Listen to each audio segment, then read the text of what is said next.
Namaskar everyone. Now yesterday we were discussing about the classification of account. In classification of account we already discussed about the personal account and three types of personal account. That is natural personal account, artificial personal account and representative personal account. And the golden rule of personal account is debit the receiver and credit the giver. Now today we'll start with the next classification of account, that is impersonal account. It includes two accounts, that is real account and nominal account. So let's start with the first, that is real account. Now what is real account? Any kind of asset which is either tangible or intangible are categorized into real account. For example, furniture, goodwill, cash, etc. So any tangible and intangibles are categorized into real account, and it can be any type of like furniture, land and building, plant and machinery, goodwill, cash. These all are considered as a real account. Now the golden rule of real account. This is the most important rule, that debit what come in and credit what goes out. So whatever the things are coming in the business, it should be debited, and whatever that goes out of the business, it should be credited. Now let's take one example here. Example of real account. Mr. Joe purchased furniture of rupees 75,000 for cash. Now two things are affected here, that is furniture and cash. So what Mr. Joe is purchasing here, that is furniture. So what is coming in the business, that is furniture of rupees 75,000. And what is going out of the business, that is cash, that is 75,000. So debit the furniture and credit the cash, because debit what come in and credit was goes out. Now I told you in the previous slides that real account include tangible and intangible asset. What do you mean by tangible real account and intangible real account? Tangible real account are related to the things that can be touched and felt physically, means which have a physical existence. In the chapter number 2, basic accounting terminology, I already told you about the tangible and intangible assets. So those assets or those things which can be touched or felt, or means which have a physical existence, are called as tangible real asset. Some of the examples are building, plant and machinery, stock, land, etc.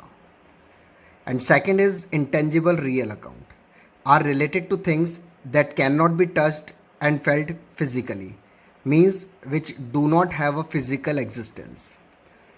Example of intangible real accounts are goodwill, patent, trademark, etc. So this is all about the real account, rule of real account. Then real account is further divided into two parts, tangible real account and intangible real account. Now third is nominal account. Those accounts which are associated with the income, gain, losses or expenses are known as nominal account. At the end of the remaining balances of nominal account are then posted to the capital account. So those accounts which are basically related to the expenses, losses and income and gain are covered under the nominal account. For example, rent account, salary account, commission received account, interest received account. So whatever the expenses, losses or income and gain are classified into or categorized into nominal account. Now the rule of nominal account. As I already told you in the previous slide, that nominal account include all expenses, losses and income and gain. So rule is accordingly that debit all expenses and losses. So whatever the expenses and losses we generally do in the business, they all should be debited and income and gain should be credited. So debit and all expenses and losses, credit all income and gain. For example, paid rent of rupees 500 in cash. So paid rent. Rent is your expense and losses. So you have to debit the rent. Suppose if we take one more example, just the opposite of this, that received rent of rupees 5,000 in cash. then in this case rent received is income and gain. So in that case rent will be credited. So if there is an expense, then it should be debit, or losses should be debit, and all income and gain should be credited. Now let's take one example to classify the transaction into personal, real and nominal account. So here the example which contain 23 point. You have to classify the following into real, personal and nominal account. So let's start with the classification. Now the following points which I discussed in the previous slide, 23 points, we classified into three categories: personal, real and nominal account.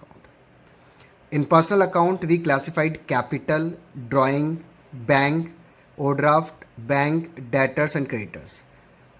And 19th and 21st point, that is salary outstanding and insurance prepaid. Because these all items are related to individual or firm or any organization or company.